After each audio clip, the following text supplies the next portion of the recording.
Hey, folks, this podcast is brought to you by Parlay Play Fantasy Sports. Use my referral code RotoBrady. Get that sweet, sweet deposit bonus.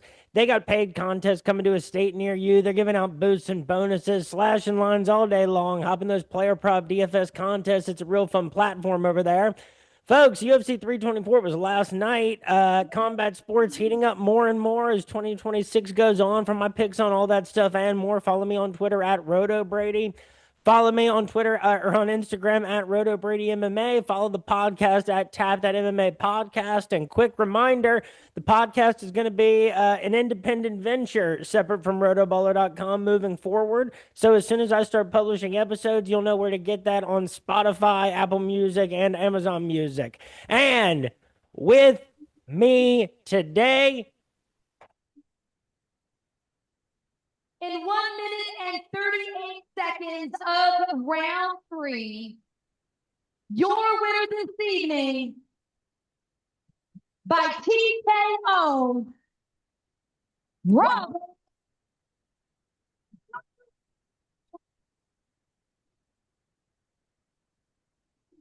you heard that, folks. He's a 1-0 professional heavyweight coming out of the state of California. Give it up for Robert, Brother Bear Barrios. Robert, thank you so much for being here today. How's it going, man? Awesome. It's going good.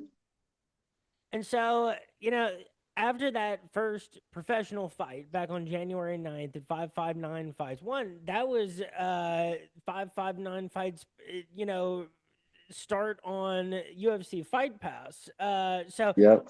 What was it like to be a part of what was a pretty big evening for that promotion? Oh man, it was awesome. I've been, with 559 fights since the beginning. Like, since I started, I did six amateur fights with them last year. And, it's just such a huge honor to be a part of, their very first UFC Fight Pass live, event. It was awesome.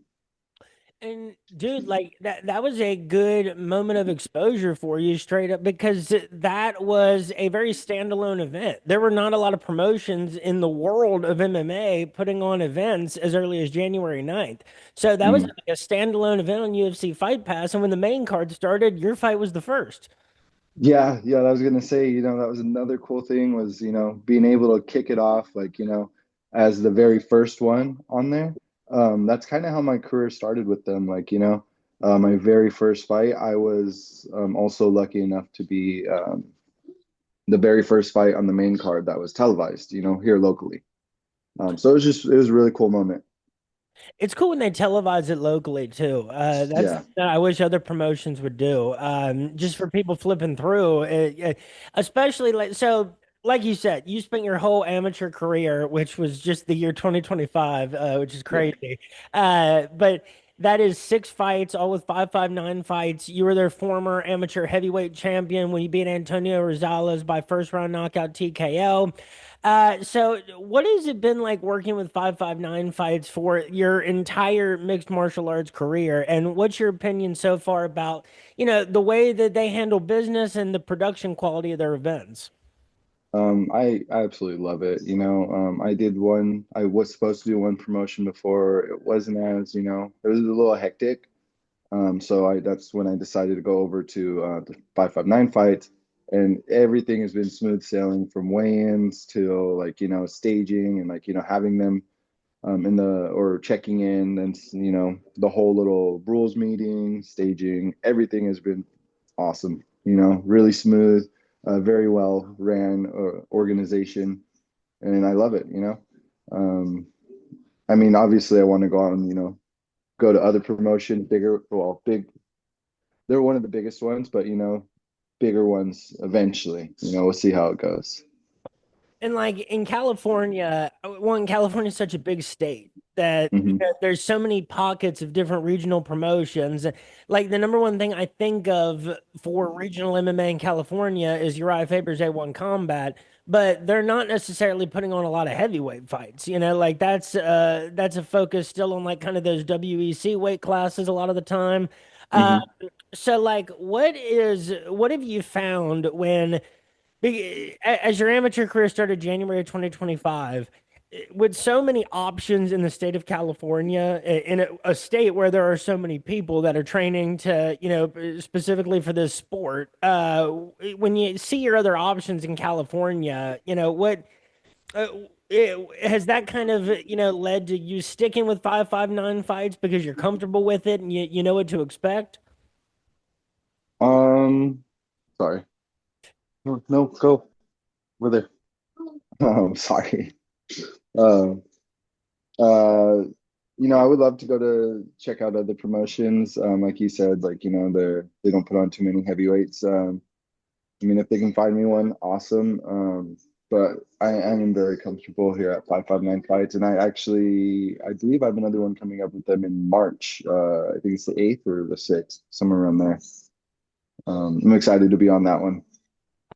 And that, like, you won that 559 fights title four Mm. fights into your amateur career. And in fact, what was like 4 months into your amateur career, not just four, Yeah. 4 months into your amateur career. So it's got to be immediately pretty validating to, go on the fight winning streak and win an amateur heavyweight title so briefly into your career. Yeah, it was awesome. I went four back to back. Um, it was a journey, every fight up to my fifth one, I believe, was in the first round.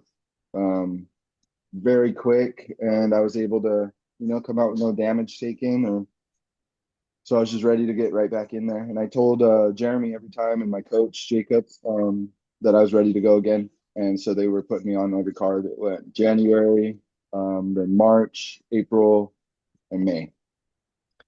And it's a little easier to fight, that many months back to back to back when you didn't have to leave the first round for any of those. Yeah, yeah, yeah. I took a little break after the fourth one. I want to say my next fight was in September. So I went from May, and then September 27th was the next one. You Took a waited a little whole bit of four a months. break. Huh? You waited a whole 4 months. Yeah, pretty much. I don't know. I don't know why I did it. I just was like, I did a bunch back to back to back, and all of them have been like, back to back fight camps. And um, looking back, I wish I would have stayed a little more active right there. Um, I don't know. I just feel like, what is it? Just getting as much experience as I can. But yeah.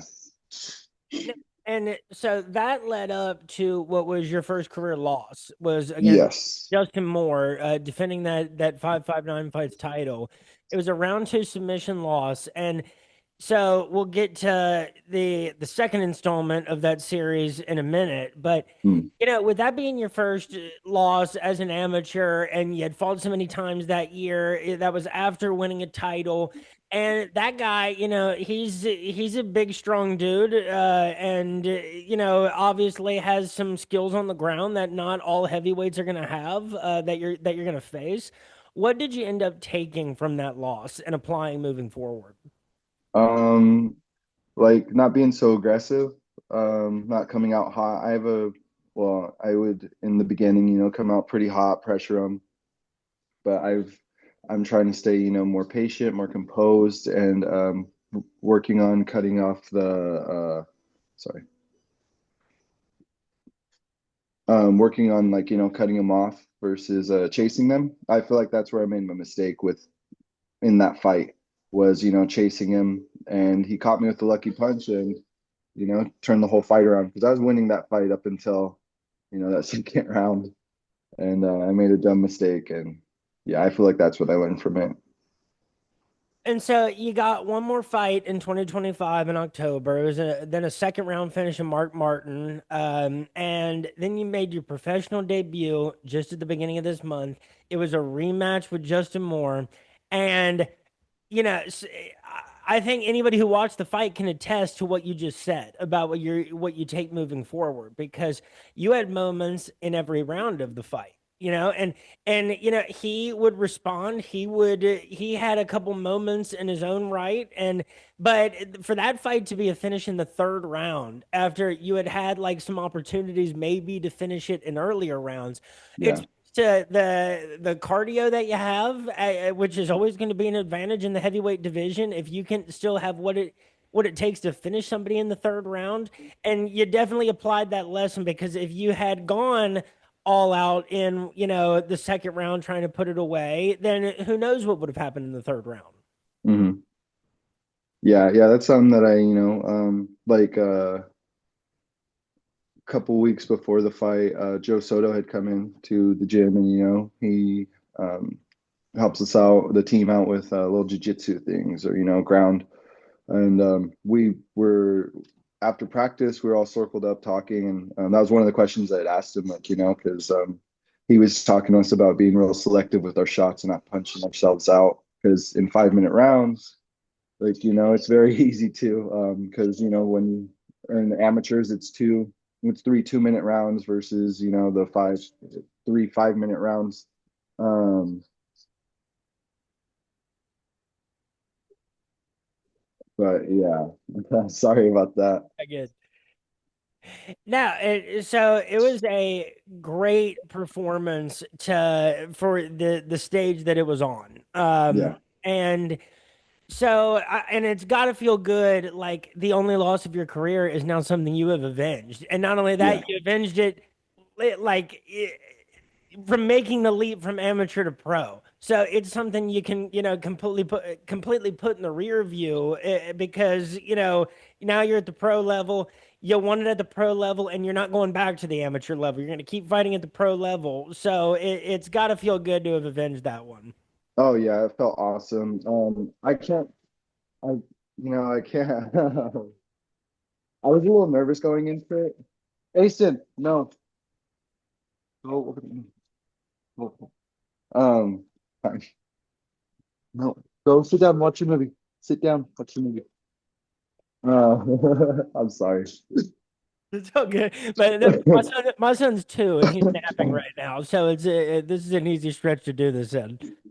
Yeah, yeah, they're about to have their nap pretty soon. But yeah, so as I was saying, it was oh yeah, I wasn't as nervous coming into this fight. I don't know. I feel like I was more nervous going into that fifth fight, or the sixth one, with Mark Martin. Oh man, dude, I was so nervous going into that one. I fought like I want to say 10 days um, after that loss, and just taking on short notice. That was something, and then also coming off of my first loss, the way it happened, and like I was so nervous in the back room. Like I was even questioning myself. Like I don't know why, but I was like, why am I even doing this? Like, what's the point? I don't know why, but once made the walk onto that stage, all that went away. And once I got in the cage, all that self-doubt, I guess, went out the window. And went back in there, got the win, and oh my God, that win was awesome. Just I really needed that one. And then just, I guess, to kind of prove to myself, you know, and that I'm better than I think I am, or after that loss. And then going into this one, the nerves were like, kind of there. I think that's always something, but not as much as that previous fight. I feel like that one was really important to get back, and it gave me that confidence. And that makes sense, right? Because like after your first loss, it's very easy to wonder, like, did my wins before that first loss matter? Like, who was I fighting? I have to feeling the pressure to bounce back and not like let it spin out of control, as opposed to like pro debut against a guy that you fought as an amateur. It's, what, I know what I need to correct from that first fight. I know what he fights like. There's Hmm. actually a lot less of the unknown to deal with in that. That's another thing too, was like I had teammates ask me like, "Oh, are you nervous? Like, fighting this guy?" And I tell him like, I don't think I'm as nervous as like I was going against a newer opponent. I know what to expect. Like, I mean, obviously, he could have went to back to the drawing board and worked on, whatever he thought, was he had holes in his game. But I went back and I worked on what I knew I needed to. I dove into more jiu-jitsu. Really, really heavy into jiu-jitsu right now. My striking too. Um, and then yeah, just always trying to improve that cardio. Now, so with the heavyweight division in total, like, so first off, I've heard you reference your team a couple of different times, and there's actually no like affiliation listed on Tapology. So what camp do you fight with? I fight out of Crisp MMA in Visalia, and then also Ochoa Combat Academy in Lemoore. Is that like Central California? Like, is that Yeah, generally around like the Fresno area? Like, yep, okay. 'Kay, like that's the interesting thing about 559 is that like it is headquartered in Central California, and like from the outside of California, I'm only really familiar. I've only ever been to Southern California, and I think like it would be hard for people who haven't been to that state to realize how different certain sections of California can be, with it being such a large and longitudinal state. Like yeah, yeah. it's so long, and so northern, central, southern, I'm sure they have like all their flavors of it. But like what's kind of the character of the team that you fight with, and what are some of the main focuses? Um, Over at Crisp, very, very technical. It's more of like a kickboxing, Muay Thai gym. It's ran by Darren Crisp. Very awesome coach, awesome team, very good stand up. And then, we have our little rolling days, and that's nice too. Um, all the team over there is tough. They packed full of fighters. There's a lot of fighters in there. Um, and then over at Ochoa, it's like I like to credit them with my toughness.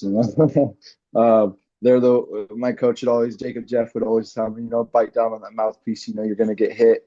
Um, or just make them pay for, whatever it is they dish out, you're dishing it right back to them. I always credit them with my toughness. And then also the jiu-jitsu over there, they're also like teamed up with Elite Team Lemoore, with Mike Martinez. He's the instructor over there. He's black belt. He also fought in MMA, and yeah, he's a very, very good coach. I have a lot of other jiu-jitsu guys over there that help me out. And then yeah, so I kind of get my grappling side over there. And then, I mean, they also do striking. It's very, very nice. I feel like I have a very good team. And the real, because someone might look at your record and say like, I don't know, looking at the resume, how much he focuses on jujitsu. It'd be easy to not see when all of your finishes have been by TKO, and so many of them were early in the fight. But where people can really see the advantages of your jujitsu is the positions that you get to and that you maintain as you are raining down ground and pound, which can be Yeah, just as important of an aspect of someone's grappling, rather than always finishing by submission. yeah. I my positioning, I feel like I credit more towards my wrestling. I wrestled throughout high school, a smidge of college, like nothing too special, but I fell in love with wrestling. That's kind of what got me into this sport.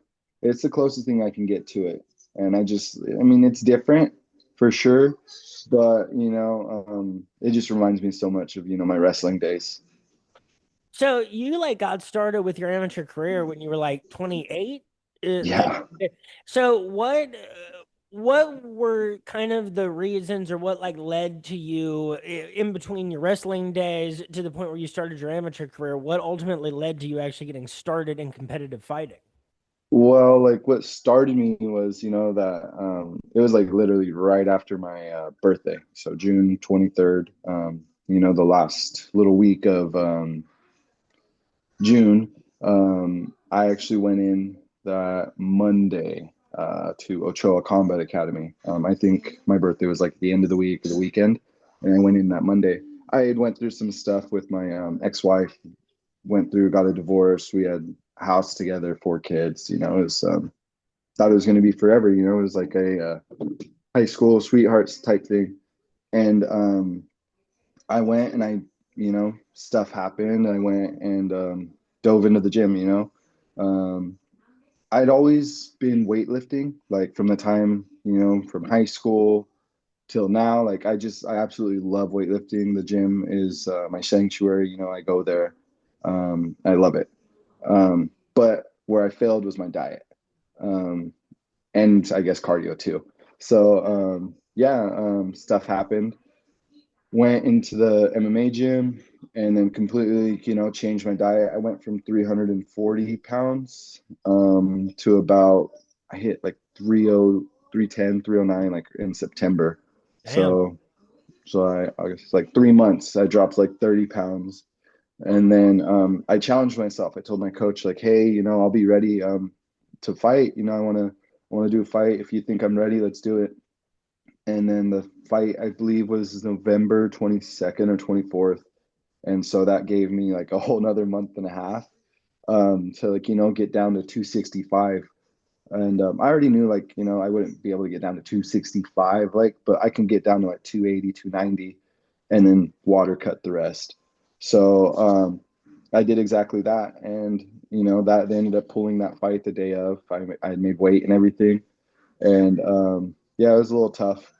But then I went and committed to 559 fights January 24th, 2025.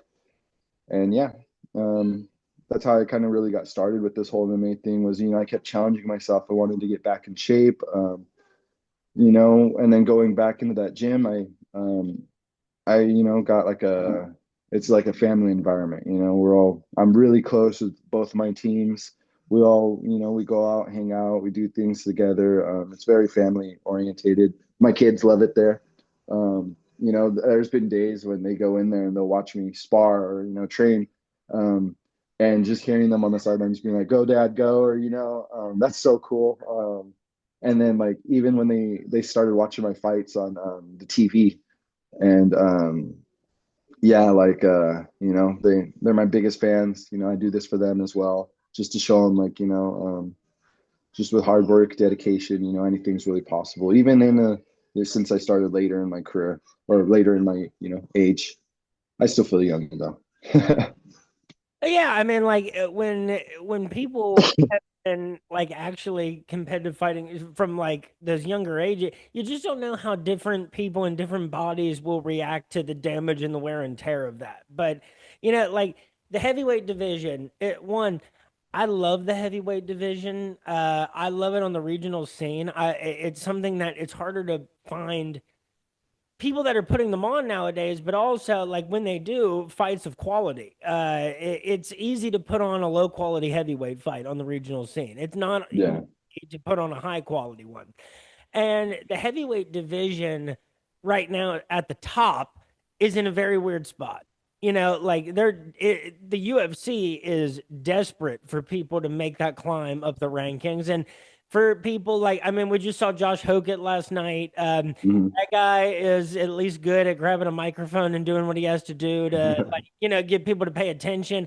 People might hate him, and I'm sure a lot of people do, but people are saying his name, and that's Yes. often the important thing. And Waldo just beat Derek Lewis last night. That's a guy that's made a come up real quick by just being active as a Hmm. heavyweight. The problem is, what belt are they going to be fighting for at the end of this year, at the end of next year? We don't know with all this White House talk, and Tom Aspinall might be getting eye surgery. Who knows what John Jones is doing? But the heavyweight division is just in a weird spot right now. Hmm. And I really want to see it, come to a point where there's going to be consistent title defenses, consistent moves for number one contenders. What's it like right now as a heavyweight on the professional scene? Trying to go about getting your next fight and making sure that, like, if you are going to take a fight, it's a fight that and because there are people, everybody says like, I'll fight whoever, whenever, but it's like there has to be some measure of like, dude, like that guy, I don't need to fight that guy. He's not good. Like there must be Hmm. some of that at some point when you're trying to find your fights. Um, with me, like I don't really pay attention to all, my opponents and everything. I kind of leave that up to my coaches, and then also Iridium. They handle, my matchmaking and everything. So um I'm fortunate enough to, not have to pick and choose. But I tell them all the time, like I'll take whoever, it doesn't matter to me. I'm going out there, I'm having fun with it. And I'm confident in, what I can do. And I feel like I've improved every time I've stepped into that cage. So, you said you have another fight coming up in March. Do you like actually have an opponent for it yet? I do not have an opponent yet. We're waiting on it. Waiting to hear back from Iridium or Jeremy, and once I hear back from them, um, I'll be, I can't really say I'll be ready. I'll like start getting ready because I'm already getting ready. Like, every time I go into that, come out of a fight camp, fight. I enjoy my weekend, celebrate with friends, family and all that. And the kids, and then I'm right back to the gym on Monday, back in there working. Yeah, Eh, 1 minute, just 1 minute. Oh,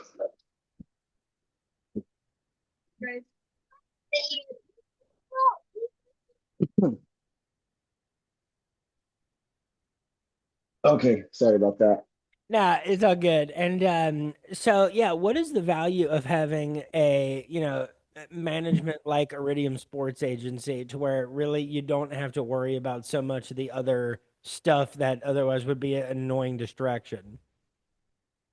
Um, I'm I'm very fortunate. Sorry, I had to go in my room to you know, the kids were being a little crazy. It's awesome, I love it. They do a lot for me.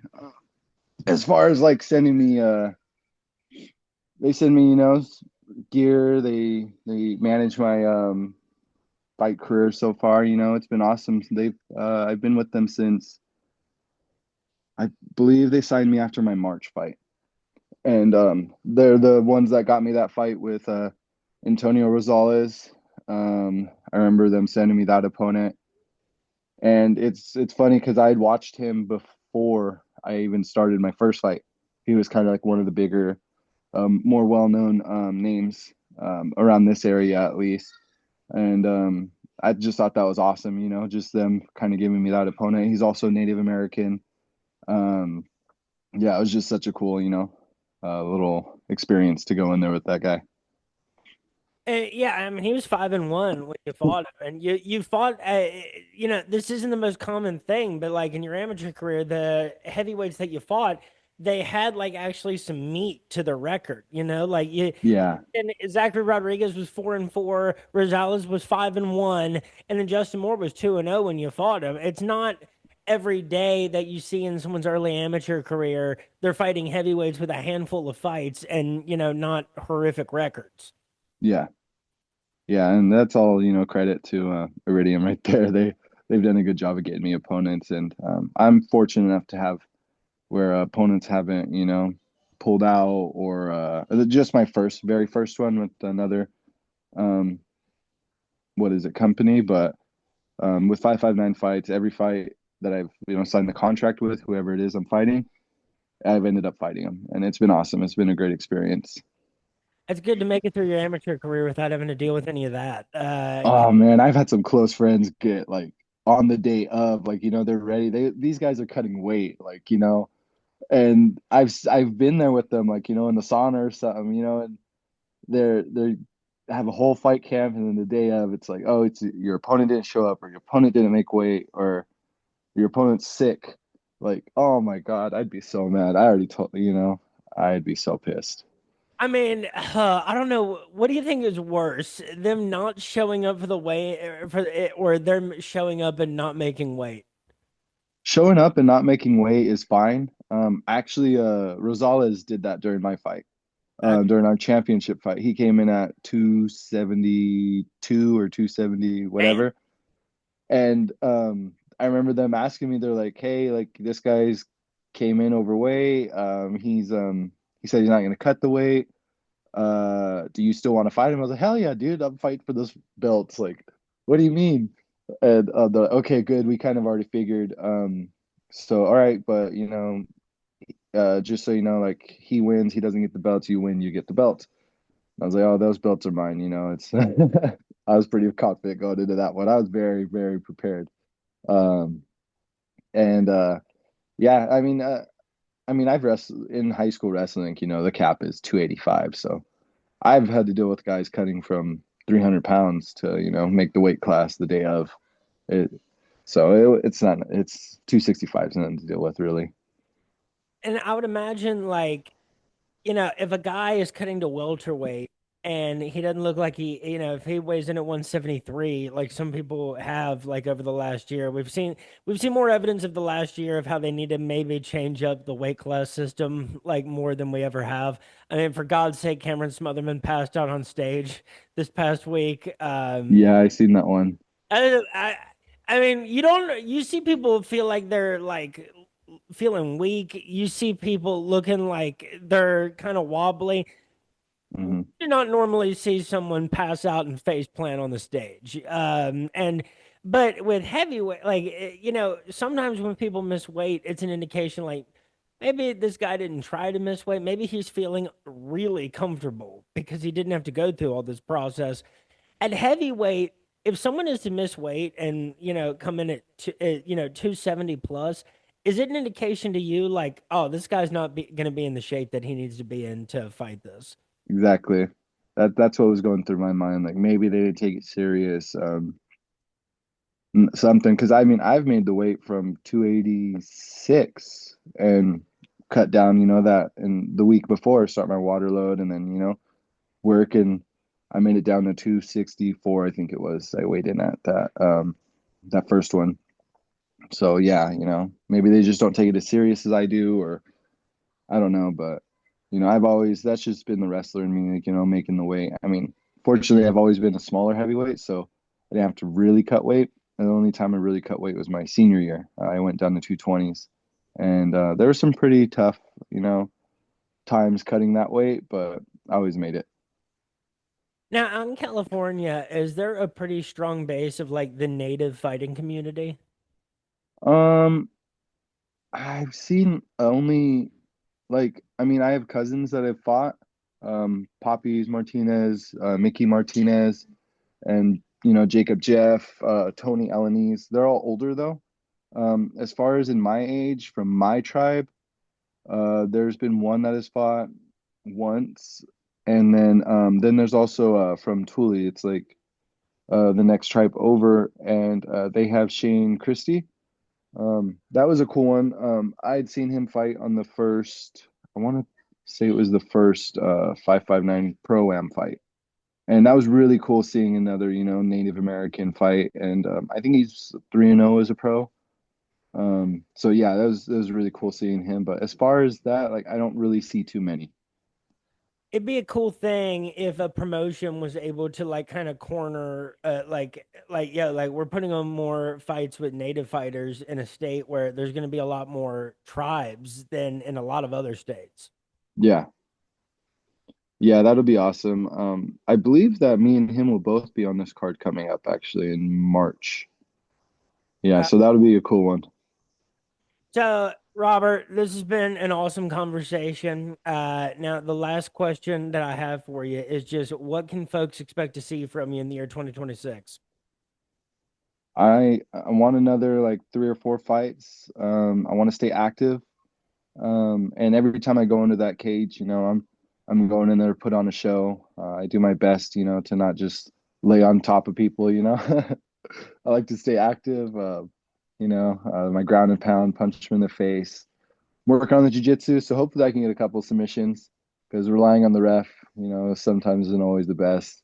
Uh, just kind of waiting around for that ref to stop the fight is it's a little tiresome.